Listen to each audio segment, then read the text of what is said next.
Welcome to Opening Bid. I'm Yahoo Finance Executive Editor Brian Sozzi. Now let's make some money and hopefully get a lot smarter. Here with me now is Goldman Sachs Asset Management Portfolio Manager Brooke Dane. Brooke, good to see you in person for a change. Brian, it's great to be on. Look, Thanks for the time. We got a lot of stocks to talk about, but look, by no means is this a political podcast, so we're not going down that route. Okay. But the world has just watched a major event in this presidential debate. Hot takes on both sides of the equation. One takeaway is that this could be a challenging time for the markets going into the back half of the year because we have one guy saying this, one guy who couldn't put a couple sentences together. What should an investor do after they watch this big moment in time? Yeah, so, anytime you have a big chance for a structural change like that, it's important for investors to be balanced heading into that kind of environment. So we're always talking about clients about being balanced in their portfolios, being balanced in their outlook. Even within our tech portfolios, we're always trying to kind of balance out risk and reward. With something like this, you can look at different industries and subsectors that'll benefit or lose depending on kind of which party wins in November. From a tech perspective, though, actually, the political environment doesn't change that much under either one of them. You know that there's going to be increasing scrutiny around social media. You know that there's going to be increasing tensions and rhetoric around China, U.S. So those are kind of the big things to focus on and just to make sure that you're balanced across those kind of vectors and areas. When you talk to clients, are they nervous? Do they sound more nervous today than when they did 3 months ago when you talked to them? So, it's interesting. The client conversations we're having right now are all around AI. Mm-hmm. And what I would say is that it's so focused on, where are we in this AI cycle? Where are we with this massive transformation we're seeing? And how should we be positioned? And that is, the kind of questions 1, 2, 3, 4, 5. When you get into the risk aspects of things, which we're always doing, that's when this comes up, as well as some other external events. So it's not. So they're not saying, bro, I gotta get the hell out of these stocks. Right. What do I do if I think the world's going to hell in a handbasket in November? You're not getting those. No, calls. that is not the tenor of the conversations at all. It's more of, okay, this is the biggest structural change we've seen in tech in 15 years. How should we be positioned?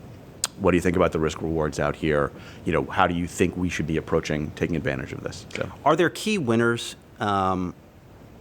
depending on who wins the election? I mean, do you have a basket that if Biden wins, these do well, Trump wins, these do well, or don't, and vice versa? Yeah, so there definitely are baskets out there that are positioned on either side of that. And in fact, one of the things we do from a risk management standpoint is we're running our portfolios to understand the exposures on either side. And look, when you're managing pools of assets on the client's behalf, our whole thing is we're trying to drive stock selection to give you the return. So my opinion on stock X versus stock Y, we want that to be what drives the alpha. We don't want it to be some random bet on a political outcome or the way interest rates move or if energy prices go up or down. So we're always using pretty sophisticated risk tools to basically stress test our portfolios and see how they would react under different scenarios. So in fact, I was just in a meeting yesterday where we're going through this exact scenarios across our portfolios of, okay, if this is the group of stocks that we think would move on a Republican win or a Democratic win, how would that play out across our portfolios? And then the questions from the risk teams back to the portfolio managers is, are you comfortable with that level of risk? Do you think that's the right expression in your portfolio? Is it bigger than you thought it was or smaller than you thought it was? Is there one more AI-friendly group that you have determined that would, whoever wins, this is the group that's going to let AI be AI and spread throughout society? Yeah, so no is the short answer from that standpoint. I think Washington in general is lagging behind understanding how profound this change is and how structural it is. And that's sort of been the playbook on Washington and tech regulation for the last decade, that the tech companies and the pace of tech innovation is just moving at a faster pace than the regulators can catch up and understand.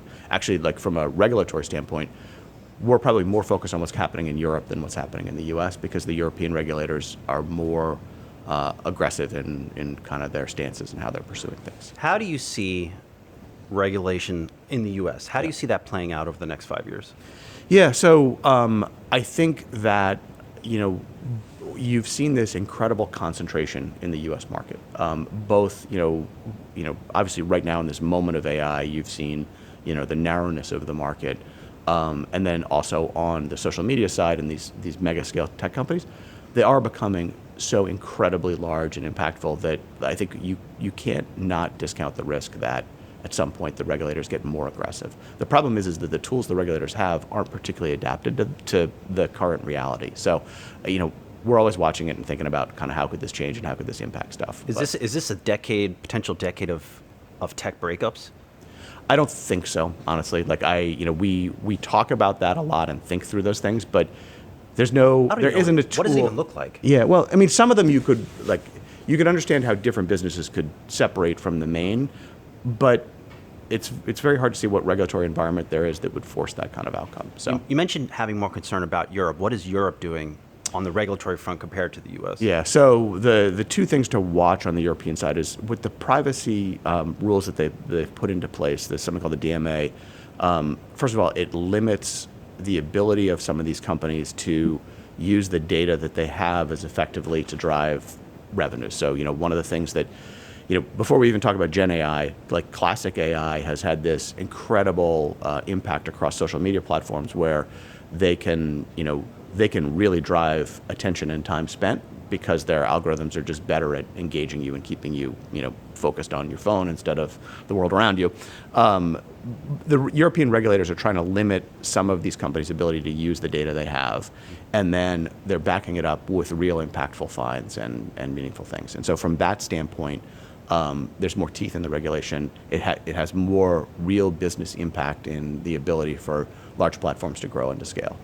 And then there's, beyond DMA, there's other things as well that are happening there that you could see them both limiting the top line growth of some of the companies in Europe and impacting them from a cash flow P&L standpoint. Are there certain U.S. companies that have that European exposure that might see slower than expected growth rates because of that? So all the big platforms have pretty good scale in Europe and matter. So if you're thinking about the software, internet, and handset, Apple, Microsoft, Google, Facebook, Amazon are all in the focus. Probably Microsoft less than the other four, but those are the ones where we're really watching to understand the impact. I recently caught a podcast with Microsoft co-founder Bill Gates, and he was making a comparison between valuations and the potential for generative AI. Now, he's co-founded Microsoft, so I get where he's coming from, but he said the potential over the next 10, 20 years is just massive, and maybe a lot of these stocks are still cheap.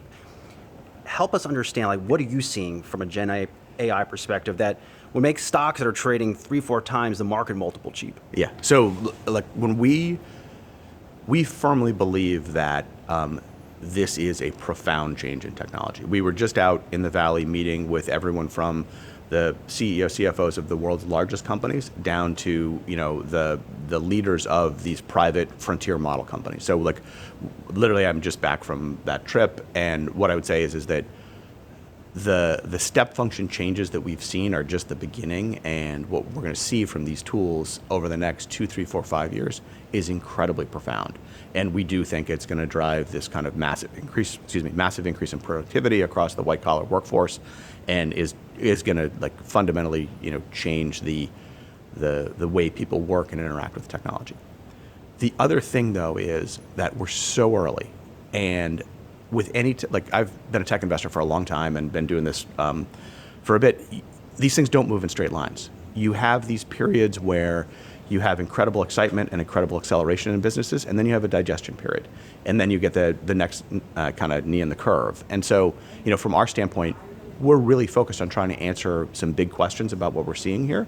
But from the valuation standpoint and from how we think about where the opportunity set is, if you look at the growth rates of these businesses and project them out and project the returns on capital and the capital spending and where the free cash flows are going to come, we're finding really attractive opportunities. It's not across the board. I'm sure we'll get into stocks in a minute here, but there are areas where we think the market is massively missing the opportunity set, and there are parts of the market where the risk reward is more balanced and frankly a little bit less interesting to us. So it does depend stock to stock, but that's kind of what we're trying to do. When you're meeting with these leaders during a trip like this, did you come away with the sense that a lot of them are they're foaming at the mouth, that they're just too excited, and that could be a risk? So look, when we frame this opportunity, first, as I said, we think this is like the biggest tech structural change we've seen in 15 years at least. It's a profound opportunity set. The second thing that's really unique about this is a public markets phenomena. Like there is not a big private ecosystem around this.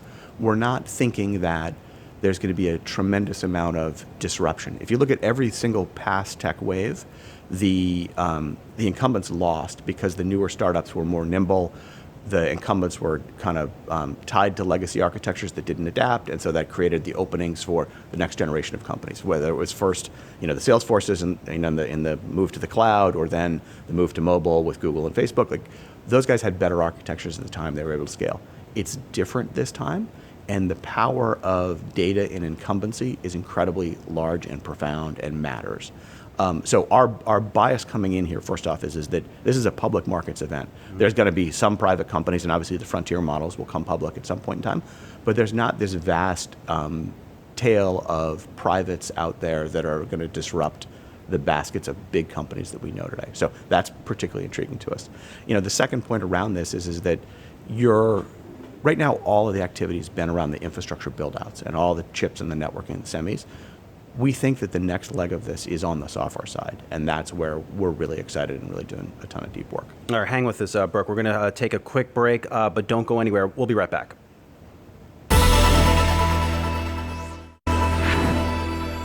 All right, we're having a great conversation here with Goldman Sachs Asset Management Portfolio Manager, Brooke Dane.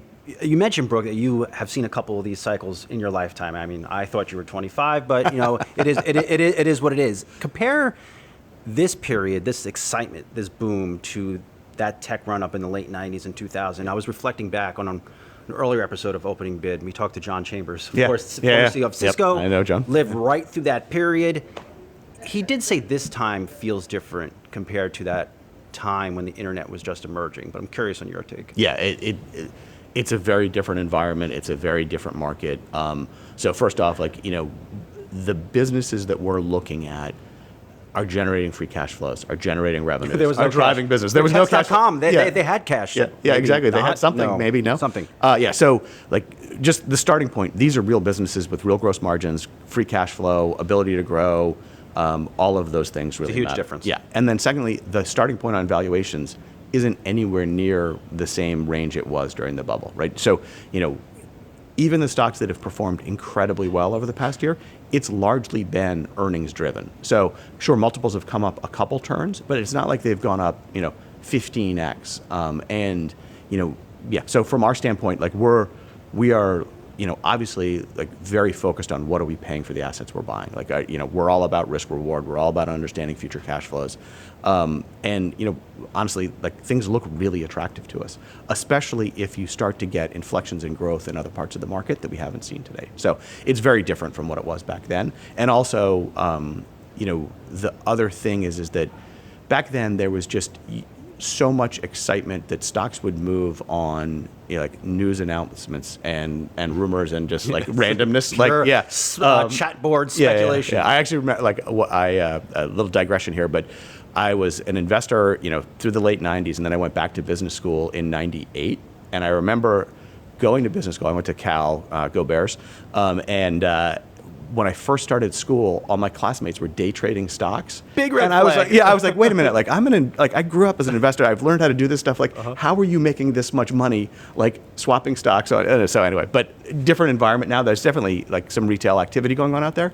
But in these core tech stocks, in the core beneficiaries out there, I feel very comfortable that the starting point we have here is attractive. Now, there are risks. There are some questions, right? We've been through this massive CapEx cycle.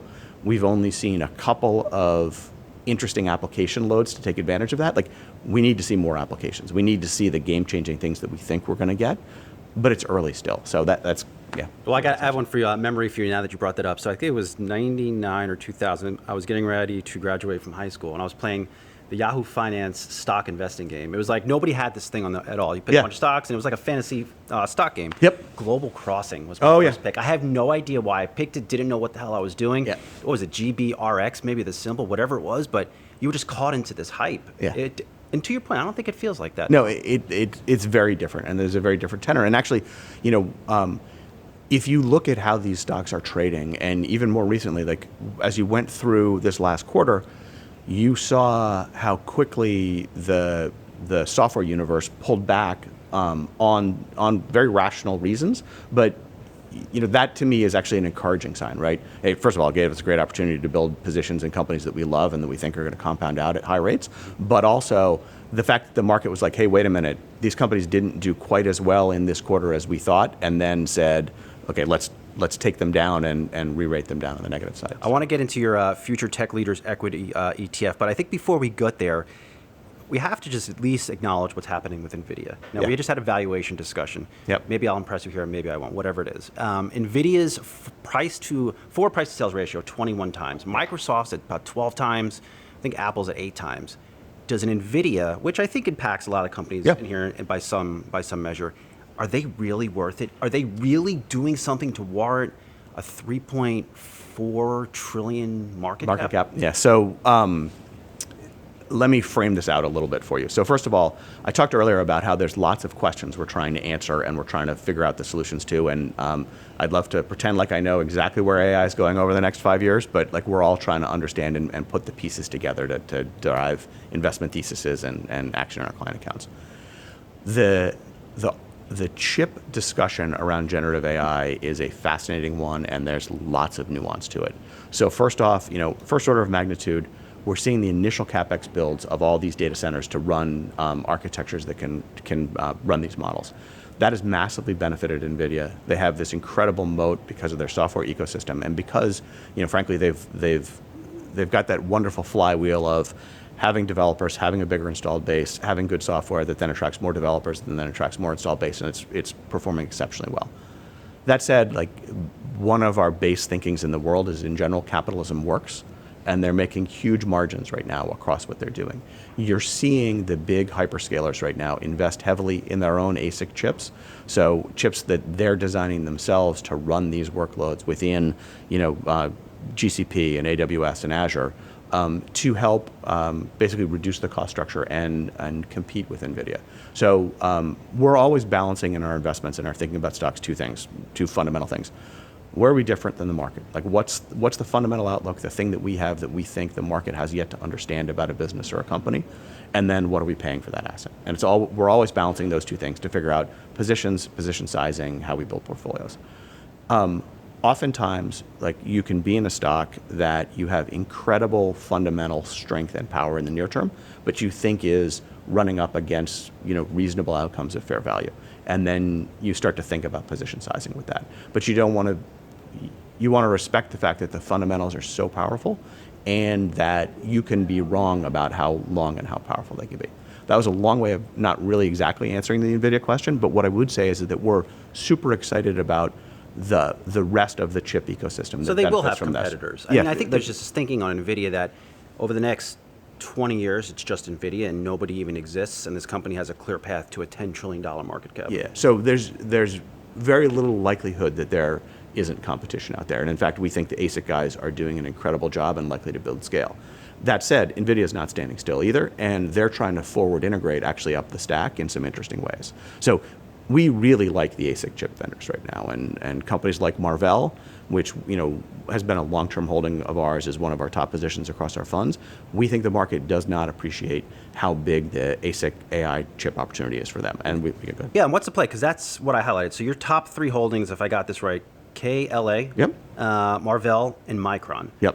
Were you concerned about that Micron quarter and guidance? Yeah. So with Micron specifically, the market got freaked out because they upped their CapEx a bit, and people historically, memory's been a commodity industry. When supply comes on, bad for margins. You want to be careful about that. What I would say with our outlook on Micron specifically, we're so constrained on the high bandwidth memory side. The capacity they're talking about adding is going to take 3 or 4 years to actually hit. They're basically pouring concrete now. They also had to do some of this to take advantage of the CHIPS Act funding that they're getting from the government. So it was very logical from our standpoint about what was happening. We still think as you look forward, opportunities around gross margins for this company specifically, and for gross margins to scale is incredibly attractive. So long answer is like we still feel quite good about Micron and its position and where the valuations are for that stock, and the likelihood that earnings move substantially higher over the next 2 years, and the multiple is actually really attractive on that. And why is your biggest bet on KLA? So, KLA is just benefiting from this wave of semi-cap investment that we're seeing. And it's a fantastic company that we think has huge opportunity to take market share from its competitors. You're seeing this massive move across the world to reshore semiconductor capacity. And so in the US, we have the CHIPS Act. There's something similar in Japan happening. Europe's working on its own thing. There's going to be a tremendous amount of activity to build capacity at the leading edge in new geographies, in new areas, and we think KLA is one of the prime beneficiaries. That's why I love, I knew I was going to have fun talking to you, because you could probably literally talk about every single tech stock. Yes, I could. That makes my job. That makes great conversation. There was one, I would say there's one maybe outlier. Snap is Yeah. What is the play there? Because I think if you pull up a recent 10Q for a Meta, I mean, they're crushing it. Every quarter continues to get that much better. Who knows what they're doing under Elon Musk. What is the play with Snap? Why is it in this portfolio? Yeah, so Snap is a name we've owned for a long time. We follow the company exceptionally closely. Here's what I would say for Snap. They have been essentially replacing the engines and the wheel on the car as they're racing down the freeway. So that's a classy way of putting it. Yeah, exactly. They with the changes in privacy that we saw coming out of Apple, it really impacted their business, and in a more profound way than I think the market appreciated initially. But they're at the point now where they're coming out the other side of this. They have incredible user engagement. They still have the most valuable audience globally, and they've just under-monetized this business right now. We think that we're at the point now where they're going to start to do a much better job of monetization. They've fixed the underlying tech ad stack and platform, and frankly, if you start doing the math around where they should be driving kind of monetization per user per minute, it's significantly higher than this. At the same time, you're in a market where the ad spending is recovering, and people are leaning into how do we generate demand and how do we drive user acquisition and those things. We just think Snap is incredibly well positioned for that. And then when you look forward at what those growth rates could mean from a profitability and free cash flow standpoint, because this company has taken as much restructuring actions as they have over the past 2 years, the leverage in the model is incredible. And so when we look at our numbers and our forecasts about where the profitability of this business could be, kind of how fast they could be growing as demand normalizes and their tech stack kind of proves them out, is simply just much higher. So for us, and great point to also talk about balance again. You look at the size of Snap in our portfolio. We recognize that it's a wide range of outcomes. It's a volatile stock. We're always trying to manage position size. But fundamentally, we just think this company is massively under-earning, and that as we think 2-3 years forward, it's going to be a much bigger company with a much higher revenue and cash flow scale. And of course, these are all key names in the Future Tech Leaders Equity ETF. Before we go, I like to leave everyone a little more inspired than they were the day before.